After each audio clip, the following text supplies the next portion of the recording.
5Ks to go then. 3 riders at the front, 17 seconds separating the leader and the chasing 2. This is that final little climb of the race, uncategorized, but it's where it goes uphill for 500 meters. And here's she climbing in the drops here. One of 3 riders who are set to be, as it stands, the podium. Let's see. If this is to be the podium, none of them will have been born on the day that today's retiree, 51-year-old Davide Rebellin, began his professional career in August 1992. Formolo is now trying to make sure it is a 1-2 on the podium for UAE Emirates. And for those of you who missed it earlier on, yes, Rebellin today ends a 30-year career. 12 teams down that time. He's going to finish today 15 years after his 19th and final Grand Tour. 6 years after his last monument, of which he rode 46, winning in Liège in 2004. At that stage, he said he could see himself doing 3 more years. Well, here we are in 2022, 18 years later, and Rebellin retires behind here, as we've got a young Italian who might be about to join his teammate Marc Hirschi, because Davide Formolo could be up here with an opportunity to win at home if Hirschi can't keep the gap to his teammate. Yeah, well, we said this was a distinct possibility that Formolo would use up Conchi and go on the attack, and Conchi had no answer. As soon as Formolo went, Conchi looked over his shoulder to say, well, who else is coming? Because third's about as good as I can do today against UAE, who've had everything under control all day long. Now Formolo is trying to ride his way across to Marc Hirschi. 7 seconds the gap at Hirschi. He is holding a really good rhythm, very strong up that climb. A full attack by Formolo up there.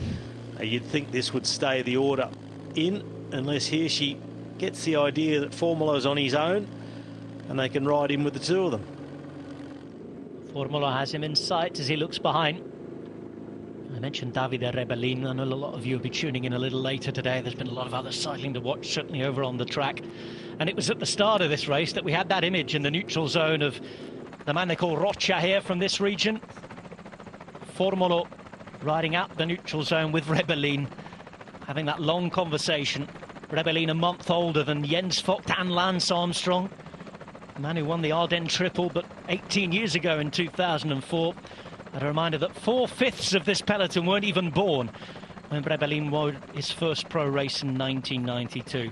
Rhythm is a Dancer was #1 in the UK when he turned pro, and it was a year before the first internet browser, I should say, was invented, Mosaic. Rebellin has seen so many changes down years, perhaps more than any other rider in the history of this sport. And today, he's going to be part of a race that is going to see 3 young riders taking it to the front. Here is Nicola Conti, who's at 30 seconds now. 23 seconds further up the road is Davide Formolo, and a further 7 seconds up the road from this man is the lone leader Marc Hirschi. 3 kilometers to go for the Swiss. It looks like being a 1-2, unless there is some sort of dramatic change here, Robbie.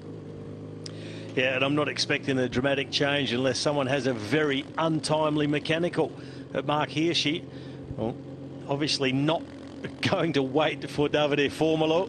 Just 7 seconds between them, and look over the shoulder, but no easing off on the pedals for the Swiss. He wants to get the win, and as you mentioned before, Rob, off that phenomenal season a couple of years ago when he was riding with Sunweb, wins in the Tour de France, multiple stage wins, had a really tough time last year. He had an injury, he was out with illness. He's finding his form again. It'd be good to see him get back to the form that he showed when he was with the Sunweb team a couple of years ago. But at the moment, Formolo, he's the local man. He'd love to get back up to his teammate and say, hey, listen, what do you think about me winning in the area that I live in? 9 seconds, though, now. It's drifting again. This is a really fascinating internal battle. One thing that looks to be sure now is that it's not just going to be Jumbo-Visma who are the top dogs in terms of wins. We know that down the years, it's certainly for the last decade, also been Quick-Step Alpha Vinyl, hasn't it? They have 47 wins. Of course, they're no longer racing here. Jumbo-Visma have 48 wins. They've ended their season. The team at the front with the 1 and 2 at the minute have 47. Jumbo-Visma are about to be joined right at the top of the tree. We're heading into the very beautiful and scenic Bassano del Grappa.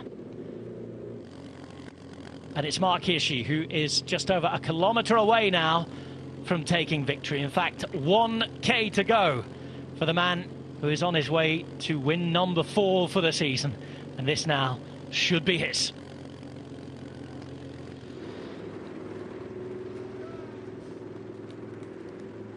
Formolo just behind. A man who's worked so hard for his team. In fact, he's become more of a worker, hasn't he, in recent times. Been a while since he was winning big races himself. 2 years since his last win in the Dauphiné. When they come, they're generally big ones. As it's just about held up right there by Hirschi, who's just a few hundred metres from the line now. It's going to come down to this scenic old bridge. And it's one of the most stunning finishes in professional cycling. Through that final corner. Thankfully, we haven't got a big bunch in here, because that would be a scary prospect, I think. Well, he's not holding anything back, is he? I mean, it's been clinical by UAE, but Hirschi, he's gone with them on the climbs, but he's opened the gap up by taking the risks and having the skills on the technical sections of the course. He's going to grab the win. Marc Hirschi then with one final uphill to the line. 4.5 hours of racing. They've been on 2 different circuits, on all sorts of surfaces, in one of the biggest and most important cycling regions in the world. It has been a spectacular way to end 2022. And right back on the top of things, just as the season ends, is Marc Hirschi as UAE equal the top number of wins this year. Jumbo-Visma have company. And it's also a 1-2 for UAE Emirates as Formolo finishes second.